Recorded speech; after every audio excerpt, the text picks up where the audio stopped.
C'est-à-dire que j'ai la chance de pouvoir créer des choses sans avoir à forcer en fait.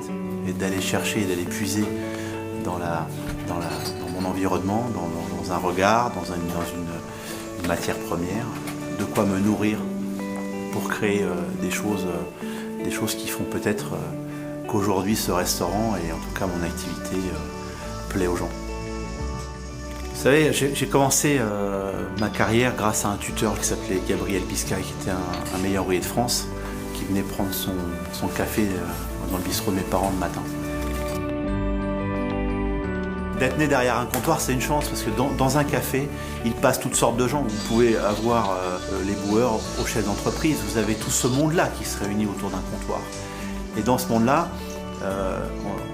mes parents, en tout cas, étaient des observateurs de vie. Et quand ils ont eu la chance d'avoir en face d'eux Gabriel Biscay, meilleur ouvrier de France, c'était une aubaine de leur demander « Ok, qu'est-ce que je dois faire de mon fils finalement dans ce métier ?» Et d'avoir quelqu'un en face d'eux qui leur dise « Voilà, mais on va le prendre, on va le mettre au relais du trait, ça va pas être facile pour lui, c'est un chef hyper dur, mais s'il résiste à ça, je pense que ça fera un bon cuisinier. » Ma carrière a été ponctuée comme ça de grands événements.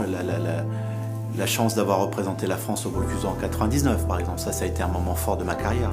Ça a été le moment où vous allez vous confronter à la scène internationale de haute cuisine.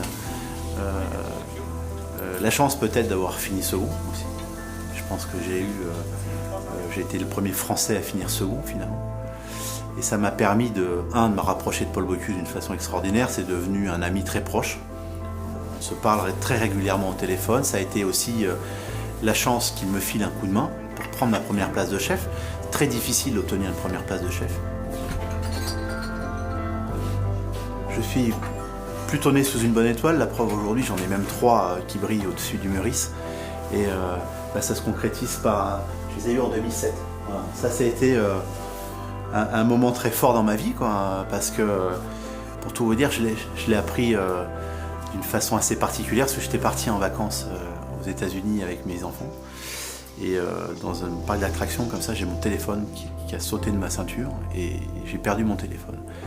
Et le patron du guide Michelin me cherchait partout. Et j'étais à l'hôtel, ils m'ont retrouvé une semaine après l'annonce des étoiles. Donc c'était un moment assez particulier, tout le monde me disait « Mais vous êtes où ? La presse veut vous parler ?» Et j'étais pas là, ni joignable.